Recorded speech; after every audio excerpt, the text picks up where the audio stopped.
Assalomu alaykum, hurmatli kuzatuvchilarimiz. Bugun biz Buxoro viloyati Shofirkon tumanida istiqomat qiluvchi mohir kashta tikuvchi hunarmand Yulduzxon Qo'chqorovani xonadonlariga, o'qishni ustaxonalariga tashrif buyurdik. Mana o'ng tomonimda Yulduzxon o'zlari o'tiribdilar. Chap tomonimda Umrboqiy meros O'zbekiston madaniyat va san'at targ'ibot markazi Buxoro viloyati bo'limi rahbari, san'atshunos Matluba opa Bazarova o'tiribdilar. Biz bugun Yulduzxon bilan o'qishni faoliyatlari, kashtachilik, Shofirkon kashtachiligi yo'nalishi, tikilish uslublari, keyin tabiiy bo'yoqlarni olish usullari haqida suhbatlashamiz. Assalomu alaykum Yulduzxon.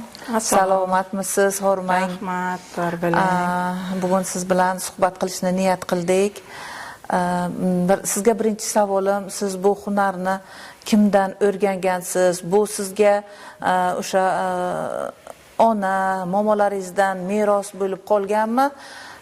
Yoki o'zingiz havas qilib bir shogird tushib bir ustaga o'rganganmisiz? Qanday yo'l bilan bu hunarni egallagansiz? Men bu kasbni o'sha yoshligimdan buvim o'rgatganlar, ham tikuvchi bo'lganlar buvim, ham kashta do'st. Bizani oldingi shu yoshligimizga shu kelinlar uyini bezash uchun kashta tikkan hadeb shundan shu chizmalarini onam chizmachi bo'lganlar, chizmalarni shu onamdan o'rganib, chizma hammasini chizib berganman. O'sha bu devorlarga qo'qadigan suzanalar, sachoqlar, yostiq jildlar, shunaqalar hammasini shu chizib berganman o'zim. Keyin shu tikib ham shu buyimdan, undan keyin onamdan o'rganib, mana bu kashtadozlik nimasini yuritishlarni, bo'yashlarni muhabbat opamdan o'rganganman. Yaxshi, demak bu hunar sizga o'sha onangizdan, buvlaringizdan qolgan bir meros san'at ekan, siz davom ettiryapsiz. Mana aytingchi, bu mahsulotlaringizni qanday sotasiz? Xaridorlari kimlar? Bu mahsulotlarimizni ana shu chetdan keladigan turistlarimiz, sayyohlarimiz shu bizani ishlarimizni, qo'l mehnatlarini juda ham yaxshi qadrlaydilar.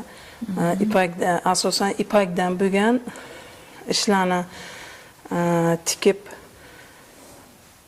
ularga shu yoqadigan, masalan, kiyim, chopon, kostyum, yostiq jild, suzanalar, shular bo'yicha ishlaymiz ko'proq. Shu sayyohlarimiz shu bizning mahsulotlarimizni sevib xarid qilishadi. Yaxshi. Sizningcha bu hunar, bu sizni ishingiz siz uchun nimani anglatadi? Men bu hunar shunday hunarki, qancha ko'p ish qilaversam, yo mana nusxalarni o'zimdan ixtiro qilib ko'proq chizaman. Bular menga miyamni dam olishiga, shuni chizgandan keyin zavqlanib, xursand bo'lib, shunday bir yaxshi ruhiyat ta'sir qiladi bu ishlar. Shu bizani qiladigan ishlarimizdan kimlardir bahramand bo'lib, shu kiyimlarimizni nima qilsa, shu olib xarid qilib, kiyib ishlatsa uyiga, shu xursand bo'lamiz.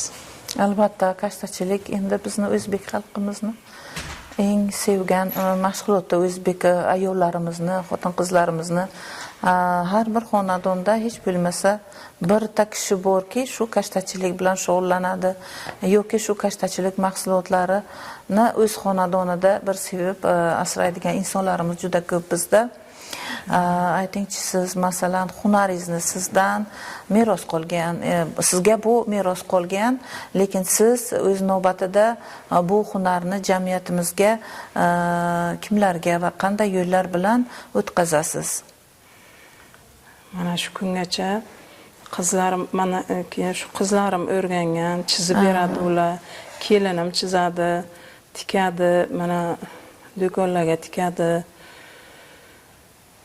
Mana shu hozirgacha 6 ta 7 ta shogird chiqarganman. Ular ham o'z ishini boshlab, o'zi kashtachilikni yurityapti hozirgacha.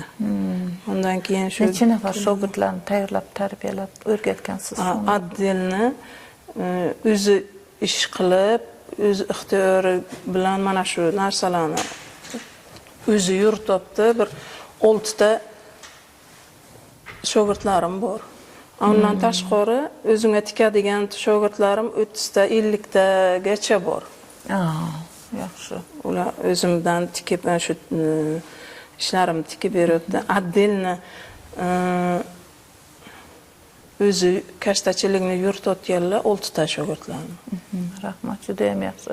Albatta bu shogirdlarni bo'lishi yaxshi, chunki sizdan keyin sizni hunaringizni, sizni ishingizni albatta ular davom ettiradi. Shunaqa. Yulduzxon, aytingchi, mana shu qilayotgan ishlaringiz, kashtachiligingiz bizni milliy an'analarimiz bilan qanday bog'liqligi bor deb o'ylaysiz? Bu milliy an'analarimiz, masalan, qarang, bizda bu kashtachilik mahsulotlaridan qanday foydalanganmiz, qanday tadbirlarda foydalanganmiz, qanaqa bir qadriyatlarimizda bu o'z aksini topgan. Masalan, sizga bitta misol keltiraman. Ilgarilari har bir qizni sepida bo'lgan, albatta. Bo'lgan. O'sha kuni tadbirda ham aytib o'tishdi. Qizingni beshikka sol, sepini sandiqqa sol. Qaysidir bir viloyatimizda o'sha qiz uchun 20 metrli kashta tayyorlash kerak bo'lgan ekan. U tug'ilgandan 20 yosh, 18 yoshga yetgunga qadar o'sha kashta tikib bitirilish kerak ekan va shu qiz bilan uni sepiga qo'shib berilish kerak ekan. Bu ham bir an'ana. Mana yana shu kashtachilik bilan bog'liq, sizning ishlaringiz bilan bog'liq qanaqa nimalar, an'analar bilan bog'liq shu kashtachilik? Bu kashtachilik qayerlarda ishlatamiz? Joy namozlarda. Joy namozlar. Mana ko'rpalarni yig'ib qo'yamiz, unga ishlatamiz. Keyin mana yostiq jildlar. Yostiqlarni mana nimasiga peshonasi deydi. Quruq yostiqlar, shunaqa shu kelinlarimizni seplariga shu narsalar mana qadriyatlarimiz yo'qolib ketmasligi uchun hozirgi zamonda ham shu kashtado'zlik albatta yo joynamoz yo joypo'sh, shu yostiq jildlar albatta qilinadi seplarimizga. Bezash uchun. Suzanalar ham shu uyni bezash uchun suzanalar ham albatta tikiladi. Bir davrda bu an'analarimiz qolib ketdi, lekin mana mustaqilligimiz sharofati bilan yana o'sha qadriyatlar, an'analar qaytdiki, mana shu so'zanalarni xonadonlarimizning devorlariga ilish yana urfga aylandi. Yana o'sha bizni, demak, milliy kashtachiligimizga bo'lgan e'tibor yanada kuchaydi. Shu bilan kashtachilik bilan shug'ullanadigan yoshlarimiz ham ko'payyapti. Davlatimiz tomonidan ham kashtachilik sohasi qo'llab-quvvatlanyapti. Endi Yulduzxon, aytingchi, siz mana mahsulotlaringizni sotishda mijozlar sizni qanday topishadi? Bu mahsulotlarimni sotishda asosan men qizim shu ingliz til bo'yicha o'qigan. Ana shu eBay, internet orqali, Etsy shu orqali gaplashib, zakaz orqali shu mana Qatarga yaqinda bitta chopon zakaz olib tikib uzatdik. Amerikaga va boshqa mamlakatlarga zakaz beradi ular. Biz o'sha mahsulotlarni tikib uzatamiz. Endi mana mahsulotlaringizni yana kimlar sotib olishini xohlaysiz? Kimlarga sotishni xohlaysiz yana? Mahsulotlarimizni chet davlatdagi keladigan sayyohlarimiz sota olishini qolaversa mana shu hozir urf bo'layapti. O'zimizni xalqimiz ham mana shu kashta cho'pon kelinlarga asosan kashta tikib, ustidan biser tikib, hozirgi zamonaviylashgan holda ham shu kashtani ustiga biser tikib ham kelinlarimiz kiyib, ana qilib foydalanyapti. Kostyumlarimiz ancha o'zbek xalqimizga ham shu ipakdan bo'lgan mahsulotlarimiz hozir ko'proq qiziqtirib qo'ygan. Ular ham xarid qilishyapti o'zimizni. Endi hamma narsa baribir borib moliyaviy anaqaga taqaladi, albatta. Sizni ishlaringizni sotishdi, o'sha sotish orqali oilangizga ham bir moliyaviy yordam tegishini albatta xohlaysiz. Buni hamma kashtachi hunarmandlar xohlasa kerak albatta. Sizga mana ko'rib turibmiz, bu oldimizda juda ham ko'p mana iplar turibdi. Bu iplarni ko'rsam, bunisi mana dag'alroq, bunisi mayinroq, shularni ikkalasi ikki xil. Bularni nima uchun ikkalasi ikki xil? Bunisi mayin, bunisi biroz dag'alroq. Bular qay usulda olinadi qanday bu tikiladi? Bu iplar bilan qanday tikiladi? Hozir tikishni ana yurma tikish nimasi cho'ki bor, bigiz bilan tikish bor. Shularni mana shu iplarni aytib bersangiz, iltimos, shu ipak iplar to'g'risida bizga ma'lumot bersangiz. Endi ana bu iplarimiz yumshoq, mana bu juda yaxshi ishlangan, mana shirasi olingan. Bular bigizga tikishga qulayroq. Ana bular mana bular sal dag'alroq. Bularni tayyor, bu qayta ishlanmagan, tayyor tortilgan, u shirasi uncha olinmagan. Buni sidirib, mana bu holda ignaga tikiladi. Bu ignaga tikilgan kashta. Ignaga tikiladi. Mana bu ignaga tikilgan kashta. Ignaga mana shunaqa ipak bilan tikilgan, qo'lda igna usulida. Tushunarli. Bu nimalarichi? Silliq. Bu silliq, ana shu shirasi olingan, yumshoq qayta ishlangan bu. Bu iplarimiz ana bu bigiz do'ziga tikishga yaxshi. Bigiz bilan ignaga tikilishga yaxshi. Yaxshi. Endi mana shu dag'al ipni qanday usulda silliqlashtirasizlar? Buni maxsus biz dag'al ipni silliqlashtirishga o'zini maxsus dorisi bor, shunga yumshoq qilib o'sha shirasini yo'qotadigan dorisi bor, shu bilan yumshoq qilib qayta ishlab, demak silliqlashtiriladi. Rahmat. Aytingchi Yulduzxon, mana shu kashtachilik, so'zanachilikni rivojlantirishda yoki shu ishni davom ettirishda sizda eng katta orzungiz nima? Meni eng katta orzuyim mana shu 22 yildan beri shu kasb bilan shug'ullanib kelyapman. Qizlarim ham, kelinlarim hammasi shu kasbimni yuritib, shu insonlarga ahamiyati tegib,